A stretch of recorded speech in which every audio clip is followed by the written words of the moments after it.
రాష్ట్రంలో కొత్త ఇసుక పాలసీ తీసుకురావాలని తెలంగాణ ప్రభుత్వం నిర్ణయించింది. ప్రభుత్వానికి ఆదాయం సమకూర్చడంతో పాటు ప్రజల అవసరాలకు అనుగుణంగా కొత్త పాలసీ ఉండేలా చర్యలు తీసుకోవాలన్నారు.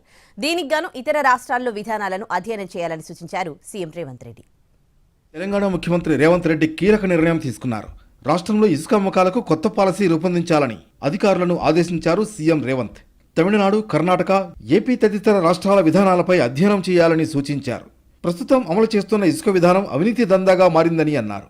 తవ్వకాలు, రవాణాలో అడుగడుగునా అక్రమాలు జరుగుతున్నాయని ఆగ్రహం వ్యక్తం చేశారు సీఎం.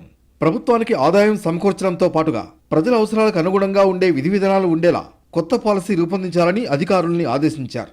రాష్ట్ర వ్యాప్తంగా నిబంధనలు ఉల్లంఘించి జరుగుతున్న ఇసుక క్వారీయింగ్, అక్రమ ఇసుక రవాణాను వెంటనే అరికట్టాలని హెచ్చరించారు తెలంగాణ సీఎం. ఇసుక రీచ్లు, డంపులు తనిఖీ చేసి అక్రమార్కులపై చర్యలు తీసుకోవాలని సీఎం ఆదేశించారు. 48 గంటల్లో అన్ని స్థాయిల్లో అధికారులు తమ పద్ధతి మార్చుకోవాలని డెడ్లైన్ విధించారు.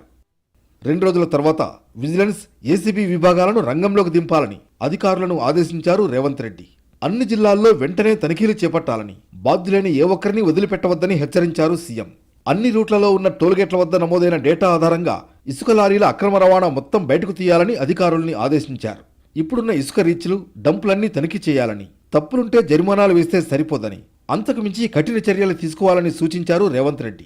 ఇసుక రీచ్లన్నింటా సీసీ కెమెరాలున్నాయని అధికారులు ఇచ్చిన సమాధానంపై సీఎం ఆగ్రహం వ్యక్తం చేశారు.